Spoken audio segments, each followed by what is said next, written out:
So why the big weakness here in the livestock trade today?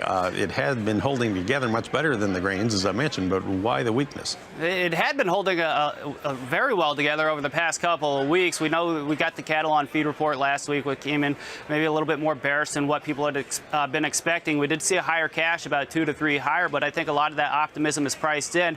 And maybe moving past some of these weather concerns, we're going to see that premium come back out of the market. For the June live cattle contract, we're looking 120, 150 to kind of be a pivot pocket. If we kind of close down below here, I wouldn't be surprised to see some long liquidation from the funds who have a pretty decent size net long position, take us a little closer towards 120 to 120 and a quarter, which represents a key Fibonacci retracement, as well as the 50-day moving average. Now, as far as the feeder cattle are concerned, same type of deal. Very friendly last week. We, I think, had 6 consecutive closes higher, so we're seeing a little bit of reversion to the mean.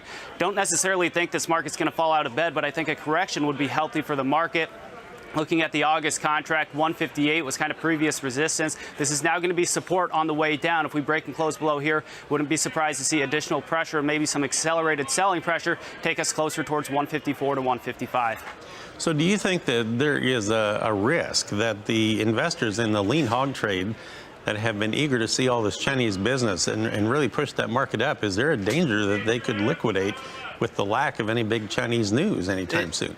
It very well could be, and we're going to continue to see the volatility be extremely high in this market. Looking at the June contract, really looking at a risk range from about 90 to 100. That is a big risk range sitting right here in the middle. If you don't have a position on, I don't think you really need to chase anything either way. We'd rather buy closer to 90. There's a couple gaps on the chart still down there. If we're able to hold that as support, I think there's good value to the upside. Ultimately, I wouldn't be surprised to see this become a bigger and bigger issue going out into the intermediate term and propel these markets higher. You might want to look to the deferreds.